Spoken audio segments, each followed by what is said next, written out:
Hello everybody, Skywarped33 here, and today I'm going to be showing you guys my brand new Toy Bonnie figurine body thingamabob. Yeah, it's pretty exciting. So yeah, long story short, I built a Toy Bonnie puppet quite a while ago, and I didn't really have a good way of giving him a body. Here is a quick little photo I tried to do where I tried to make a Toy Bonnie body. Not my favorite. I don't really care how it turned out.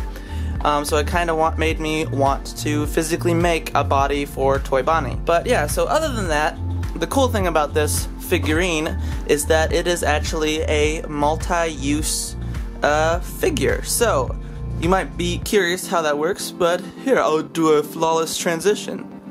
Yeah, so as you can see, he's naked. So a lot of you might be confused at this, but the reason he does this is because it's not going to just be a Toy Bonnie figurine.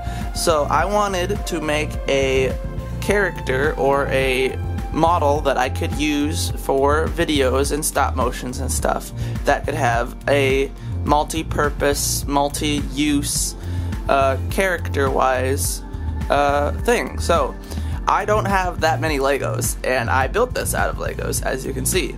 But it makes a lot more sense to me, at least, instead of making like a ton of custom figurines for each character, to make one figurine that is multi-character. So basically what that means is I used Legos and studs and like the slots and stuff to make little segments of this figurine that are able to clip onto it. So this is Toy Bonnie's torso.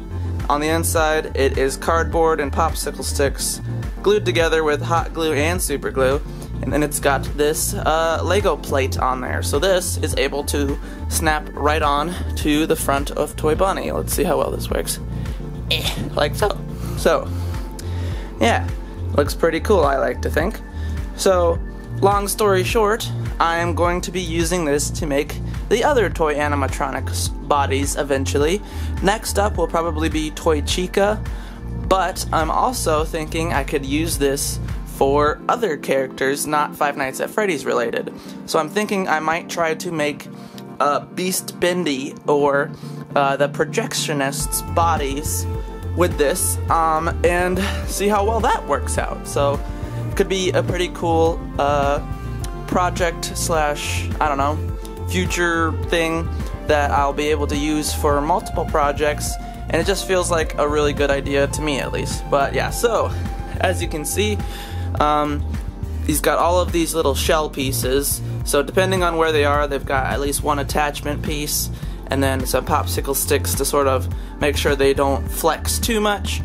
And yeah, so I'll go ahead and put him back together for you. First off, before I put him back together, I'll just show you guys a little bit of poseability of this thing.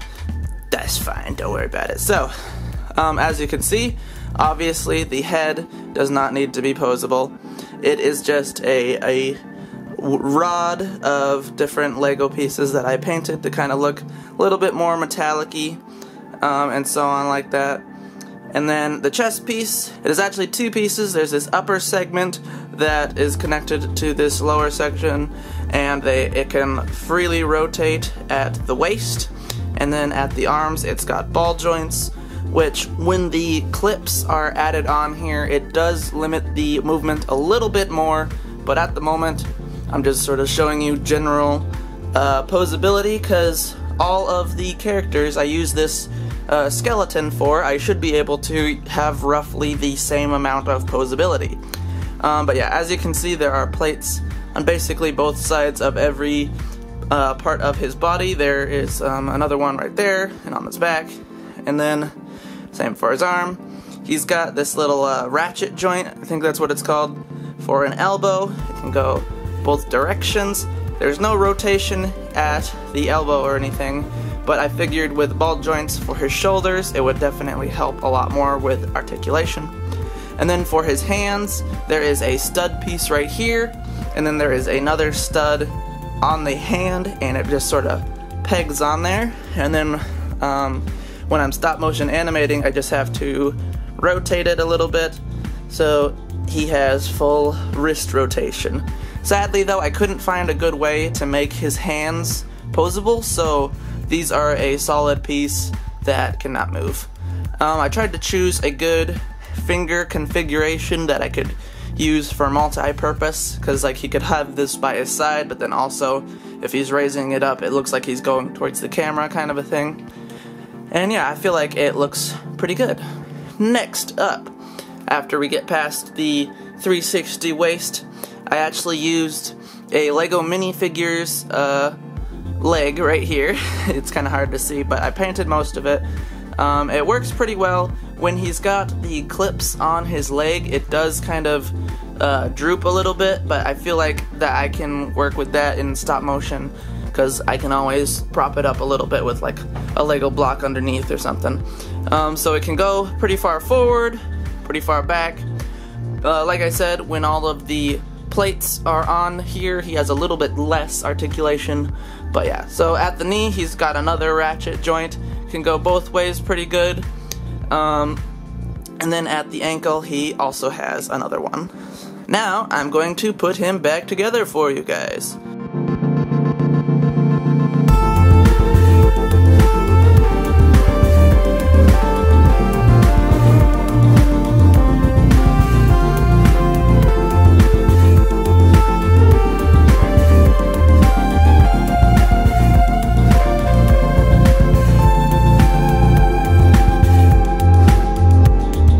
I think he looks pretty good, personally. If I could change anything, I would have tried to put like ball joints for his hips, but I don't really have any more ball joints. I only had the 2 available here, so that's what I went with. But yeah, so like I was showing you, he's still pretty posable with all of the parts added on here. So most of this will be used stop motion wise when I go to use him for projects and stuff. And he can bend his legs, can't quite sit down normally. If he was like on the edge of something, he could sit down. And then yeah, so his ankle can move a little bit too. So can kind of get a bit of like a running pose almost, or something along those lines. I think it looks pretty cool. But yeah, now finally to show off the last little segment is the armature piece, which for Toy Bonnie is going to be green like this one. This is actually the one I borrowed from Siren Head. I just gotta make it roughly the correct height, because each character is going to be slightly different height, so I gotta have a bunch of bricks. I would probably paint these green or something when I go to actually use him for a project. And then he's got a little peg on the back side that this sort of just slots into. Kinda accidentally gave him a butthole, but we're not gonna worry about that. And then there he is, all pegged in. So when he has the armature in, I don't really have to worry about him falling over, because that sort of holds him up well enough for me to stop motion animate him walking or moving his arms or his waist rotating and stuff. So yeah, I think this is a pretty cool figure. So let's do a quick little comparison with some other things real fast. Actually, real quick before that, I just wanted to kind of give you guys a side-by-side comparison to the previous Toy Bonnie edit I have made and the new one using this body. So here is that. As you can see, personally, I think this figurine right here looks way better as Toy Bonnie's body, because not only does it match color-wise, and I believe size-wise matches a little bit better than the other one where I just used Bonnie's action figure body, and then I tried to shrink it and change the colors and stuff. That only really works for a photo, but this I can use in videos. So if I stop motion animate him moving, I can film his head separately on green screen and then shrink it down to be the correct size. And I feel like that works so much better than trying to just have his body be a still image of me like photoshopping and changing a ton of things. But yeah, so personally I think this is a great addition to my projects and my like work related stuff, because I can have it be like a multi-use thing and use it for multiple characters once I get more shells made. That's kind of what I'm calling the figure parts, so that this is like Toy Bonnie's shell on the posable figurine. But yeah, so here's a little size comparison. We've got regular Chica right here. He's a little bit larger, probably about twice the size actually, than the regular Funko action figures and stuff. I've also got my Funtime Mangle, I think is what I came up with the name for this character. So roughly in the standing configuration, he's just a little bit shorter than Funtime Mangle. If he had his own head, he'd probably be a little bit taller than him. So yeah, here is that. And then the only other Lego-esque figurine I have at the moment is Siren Head, who is always going to be really tall, and so on. So yeah. So the main reason this video is so long is because I wanted to give a quick detailed showcase of the figurine itself, like the inner part of the figurine. Future projects where I make, let's say, Toy Chica's body will probably be a little bit on the shorter side because I'll mainly just be showing off the shell piece to go on top of the figurine's body. But yeah, I hope you guys enjoyed this video, and with that much being said, I'll see you on the next one. I hope you have a wonderful day. God bless, and bye-bye now.